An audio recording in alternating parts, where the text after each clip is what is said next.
Muy buenas noches, tengan todos ustedes, les saludo de nueva cuenta, les recuerdo mi nombre, Jorge Gasca, y también le reiteramos a la invitación que estén al pendiente de nuestro canal en YouTube, que lleva por nombre también Jorge Gasca, y por nuestra página de Facebook, que se llama Filosofía y Educación, Alimento para el Intelecto. Bien, en este día vamos a hablar de un tema que quizá para algunos no es importante, quizá para algunos otros sí, y que lo hemos titulado como la clasificación de las ciencias. Hay algunos especialistas, filósofos también, donde señalan y enmarcan que hacer una clasificación de las ciencias no es necesaria. Sin embargo, para mejor comprensión del mundo, para un mejor manejo del conocimiento, el hombre ha clasificado el conocimiento por medio de las diferentes ciencias. Es por eso que tienen esta nomenclatura de ciencias sociales, ciencias naturales, ciencias prácticas, ciencias formales, ciencias exactas. Bueno, hoy vamos a abordar brevemente cómo nacen estas ciencias, cómo han tenido auge a lo largo del pensamiento y también cómo se ha convertido en un problema el clasificar todas estas ciencias del conocimiento que el hombre tiene y que además estudia en los diversos niveles educativos y que constantemente va construyendo un nuevo conocimiento porque se va especializando, se va empapando pues de todo este cosmos, de todo este universo en el cual estamos. Bueno, una clasificación de la ciencia tiene solamente la intención más modesta, más que de dividir en dos o más grupos según la finalidad de los objetos o de los instrumentos de investigación. Por eso todas las ciencias sociales tienen por lo regular el mismo objetivo, ¿sí? Y como comparten el mismo objetivo, el mismo método de estudio, pues las agrupan en ciencias sociales, ¿no? Así como las ciencias naturales tienen su particular objeto de estudio, su método de investigación es en común, entonces por eso pues se agrupan en estas ciencias naturales. Bueno, la más famosa de las propuestas de esta clasificación de las ciencias sociales es la que propone Ampère, ¿sí? Que hay una ciencia del espíritu o noológicas y ciencia de la naturaleza o cosmológicas. Esta clasificación pues ha sido muy aceptada y a veces ha adoptado pues otros términos como por ejemplo la distinción de las ciencias culturales y ciencias naturales. ¿Por qué esta distinción de las ciencias culturales? Porque son las que estudian precisamente los acontecimientos, las acciones, los comportamientos del hombre y que son aquellas ciencias que solamente se comprenden a la luz de la razón. Y las ciencias naturales, pues estas ciencias experimentales que llevan a una comprobación a través de los sentidos por medio pues de la experimentación.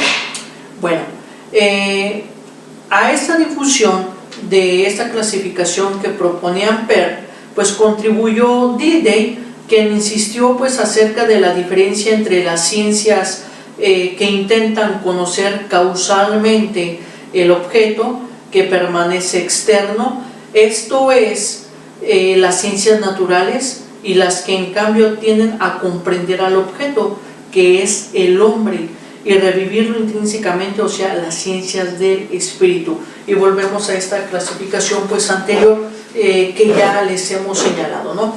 Estas ciencias que comprenden el objeto, ¿sí? Que es el hombre, las ciencias sociales no hacen otra cosa más que comprender al hombre, y que vienen siendo estas ciencias del espíritu, estas ciencias de la razón, estas ciencias de la abstracción, ¿sí?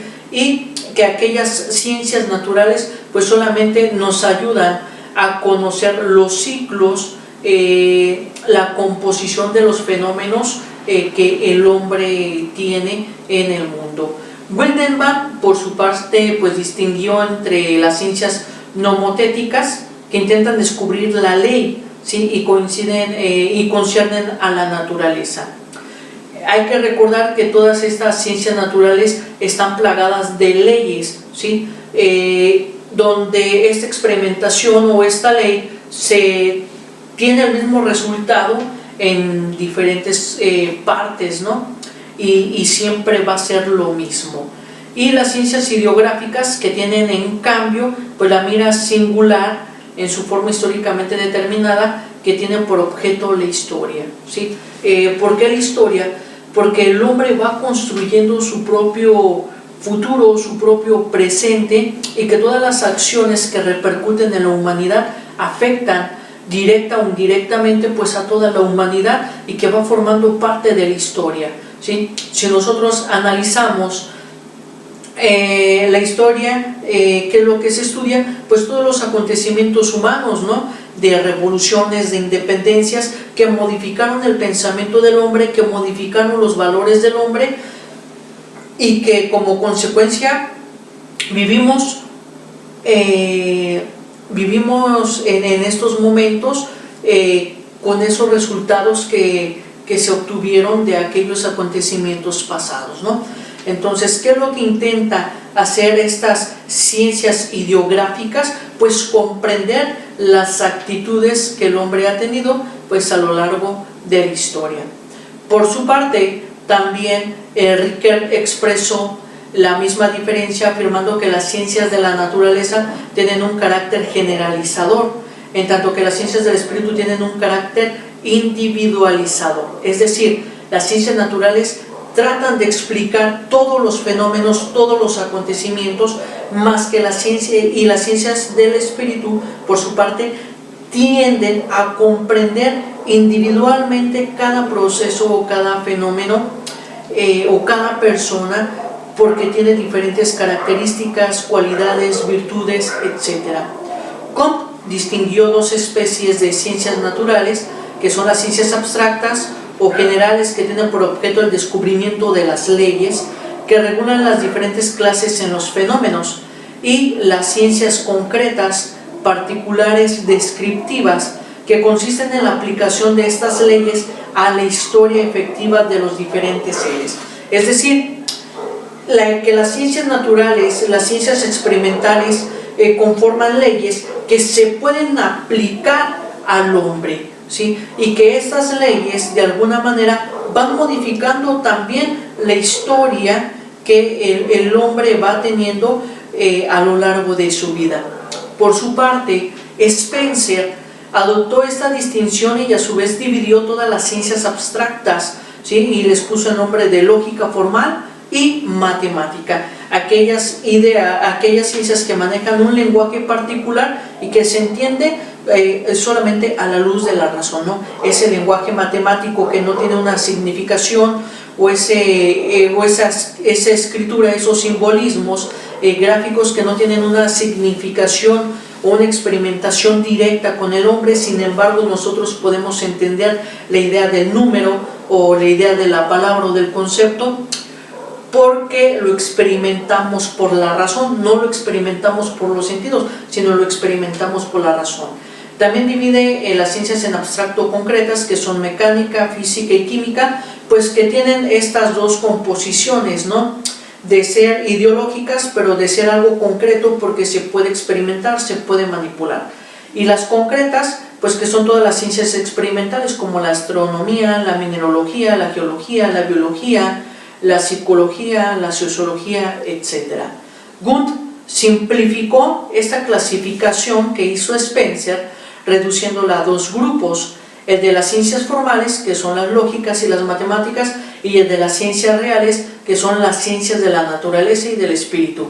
No hay más, ¿sí? Las ciencias de la naturaleza y las ciencias del espíritu son ciencias reales. ¿Por qué? Porque en ambas se experimenta, ¿sí? Y mientras que en las ciencias formales, pues simplemente se piensa.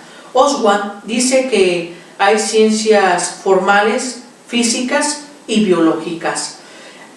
También hay una distinción entre las ciencias formales y las ciencias reales, aunque es aceptada por Carnap, que se ha vuelto una propuesta basándose en que las ciencias formales contendrían solamente aserciones analíticas, y las ciencias reales o factuales contendrían también aserciones sintéticas, ¿sí? Las aserciones analíticas pues son precisamente el comprender toda la composición para obtener una síntesis, una conclusión del resultado o de la experimentación que nosotros estamos utilizando pues en nuestros procesos de conocimiento.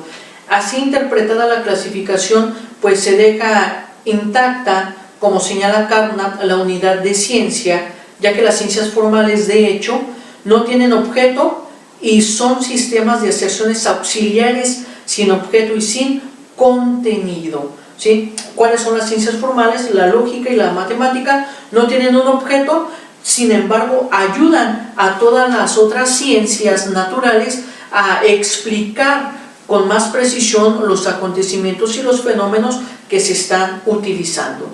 Y por último, von Mises expresa bien en este punto de vista que toda división y subdivisión de las ciencias tiene solamente una importancia práctica y provisional. ¿Práctica para quién? Para el hombre, porque controla mejor el conocimiento, prevé mejor las cosas, y algo provisional, en eso provisional que puede predecir ciertos acontecimientos. Sin embargo, no es sistemáticamente necesaria ni definitiva hacer una clasificación de las ciencias, o sea, que depende de las situaciones externas en las cuales se cumplan el trabajo científico y de la fase actual del desarrollo de las disciplinas en particular. Los progresos más decisivos a menudo pues han tenido un origen en la aclaración de los problemas que se encuentran en el límite de los sectores hasta ahora tratados separadamente.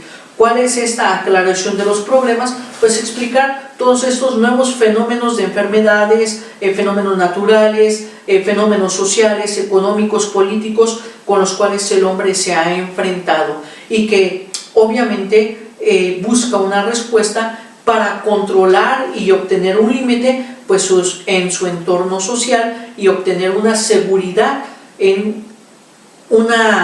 obteniendo una certeza convincente para que el hombre pues pueda controlar su propia vida y ordenar pues a la sociedad.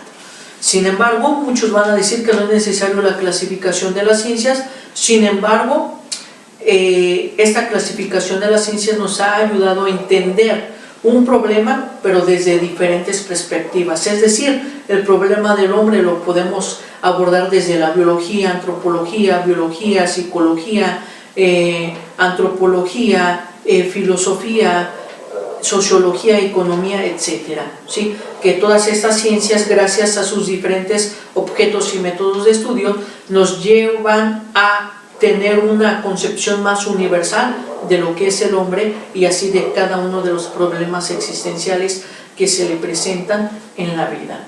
Bueno, pues hasta aquí con esta pequeña reflexión acerca de la clasificación de las ciencias. Esperemos que les sea de su agrado y de su utilización pues en la vida académica. Bueno, me despido de ustedes dándoles un fuerte abrazo y invitándoles a que estén al pendiente de nuestro canal en YouTube y de nuestra página en Facebook. Gracias por su atención y hasta la próxima.